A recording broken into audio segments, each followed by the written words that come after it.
So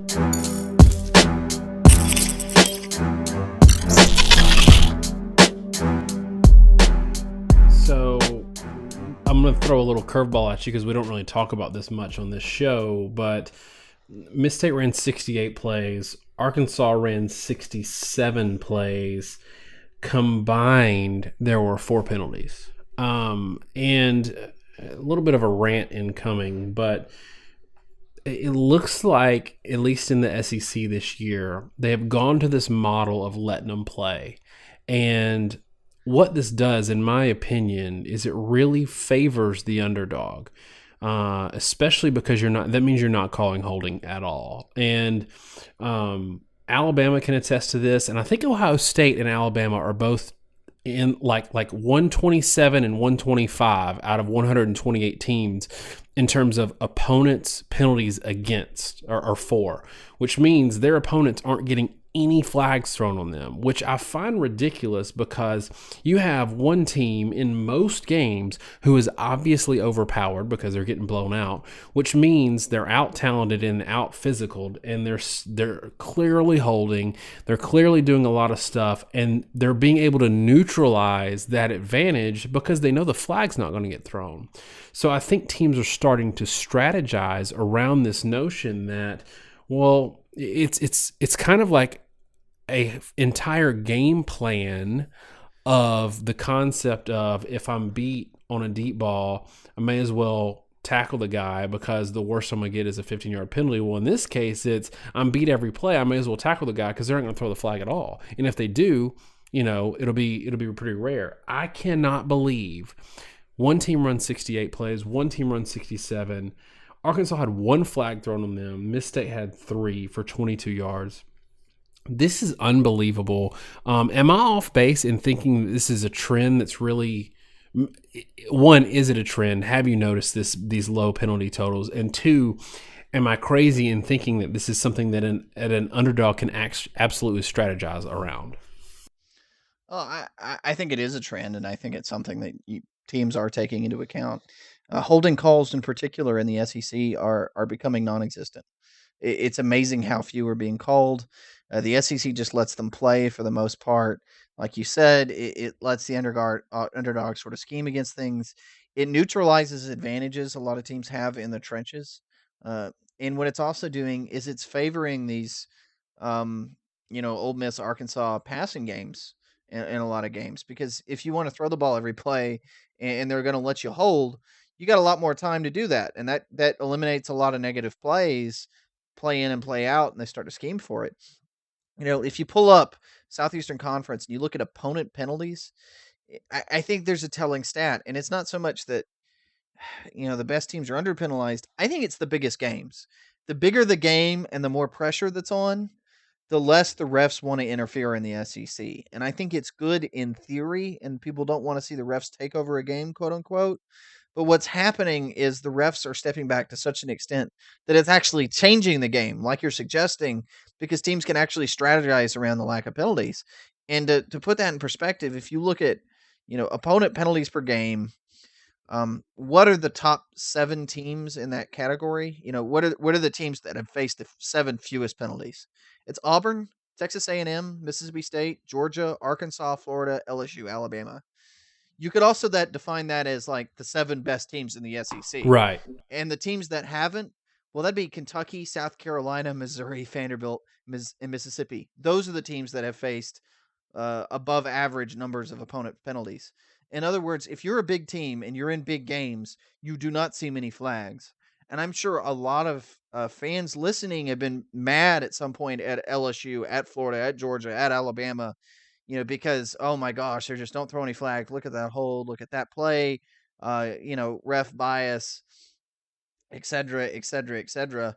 Well, I'm asking you to sort of take a step back on that analysis, because those teams are not really seeing any penalties for their opponents. If you look at the nationally right now, in opponent penalties, so if number 1 is the team with the most opponent penalties, by the way, that's California. The Pac-12 teams are incredibly highly penalized. California, Arizona, and Oregon are leading the country with 90 to 96 opponent penalties. Their opponents are averaging about 8 to 9 penalties a game. If you look at the bottom of the list, so the teams that whose opponents have had the fewest flags. So that would be Alabama, 128th of 128. Their opponents are only being penalized 3.7 times per game. They're never getting flagged. And I think it's probably benefiting Alabama to some extent because they're probably not being flagged that much either in those big games, but there just aren't flags being thrown. But it's not just Alabama.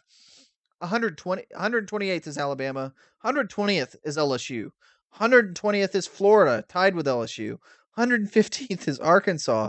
It's go on down the list. There are several SEC teams in the bot 100 plus in opponent penalties, and it's because they're all like Arkansas. Like it just they aren't throwing penalties in big games. It's giving an advantage to teams that want to throw the ball a lot because there's a lot of holds. It's allowing a lot of pass interferences that probably couldn't get away with, though. They're for whatever reason I think they're a little more of a stickler for pass interference than other penalties. The one that Uh, they've completely forgotten exists is intentional grounding. You never ever see it called anymore. Especially so you'll see it the in the pocket intentional grounding. You'll see some every once in a while, but the out of the pocket failing across the line of scrimmage one, they don't throw it anymore.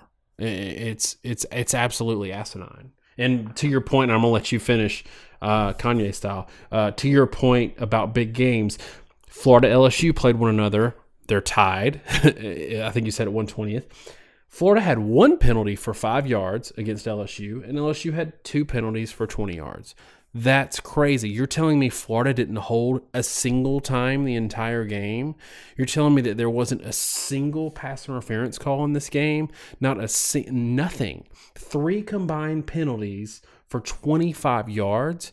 They're stepping back, and then there's being non-existent, and it's really, I think, impacting the game. And it scares me because what's going to happen when we go outside, the SEC goes outside and plays in a game where they're not used to having it being called tightly because they've been conditioned to be able to play a certain way through the whole season. It could really throw them for a loop. yeah, it could, and I remember several years ago it was the BCS championship, and Alabama's playing Notre Dame, and they were commenting about how few holding calls Alabama's had. I don't think it was like they had one holding call or no holding calls all season. And I was thinking about the same concept because this is not a new thing that we're bringing up. This is something I've kind of ranted about personally for about 5 years now. And I went back and tried to dig into it. It's hard to find opponent penalty numbers, but based off what I'd seen, Alabama's opponents had probably only been called for a hold like 3 or 4 times the entire season. It's just every game, when you're one of these top 10 teams like an Alabama or an LSU or Florida much of the season, every game's a big game, and the SEC doesn't throw holds, throw flags very much. They don't call holding calls, and so that's if you feel like those teams get away with a hold a lot, it's everybody in every one of their games does. And again, if you want proof, it's really freaking obvious that Florida, LSU, and Alabama are between 100th and 128th nationally in opponent penalties. They just never see penalties in a ball game. Yeah, and LSU fans were kind of complaining about a Bama hold on Jalen Hurts' run, which I didn't even think it was that bad. Honestly, I wouldn't have called it, especially on a touchdown play. Arden Key was held on one side. You can say it was held, but if that's the kind of hold that's called every single play, and then there was a hold closer to the quarterback that didn't get called. But my counter to that would be LSU fans, if you're going to complain about that one-off hold, then you need to hold them to the same level of expectation for the entire game. So, yeah, they might have been flagged on that play right there, but you would have also had holding called on you 17 times in the game if they're going to call that even. So you can't look at a one-off call, even if it's in a what seems to be deciding play for the game, and say, oh, wow, that cost us the game. Actually, no, it didn't, because the same mentality that would have called a hold there would have been calling it on you the whole game. Yeah, that in that LSU Alabama game, neither quarterback was getting rid of the ball with any speed. Both those tackles were holding a lot on both sides. There was constant holding in that ball game. Etling would not be a conscious human being if LSU was not being allowed to held in that game. I think Tim Williams got held about every play, but I say held. It's only a hold because I'm calling it that. It wasn't a hold because it was never called. And like you said, the Jalen Hurts thing, I've seen that pointed out a couple times. It's a little strange. There's one of them that's actually probably could have been, should have been called maybe, and then there's two where the guy's being blocked from the side. And I won't get into particulars, but when you're in the line of scrimmage, if you're in the box, there's actually different rules on holds and where your arms can be. You can kind of get away with putting your arms around a guy's shoulder like that inside the box, but that's neither here nor there. It's just to end the rant. In the SEC, if you're in a big game, you're not going to see many penalties, and you are especially not going to see many holds. Just accept it. I wish it would change, just like you, but it's going to go for you. It's going to go against you, and it's just part of the game.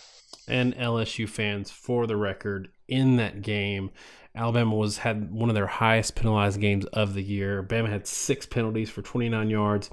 LSU only had 3 penalties for 20, and that means that at worst, one 10-yard penalty was called on them.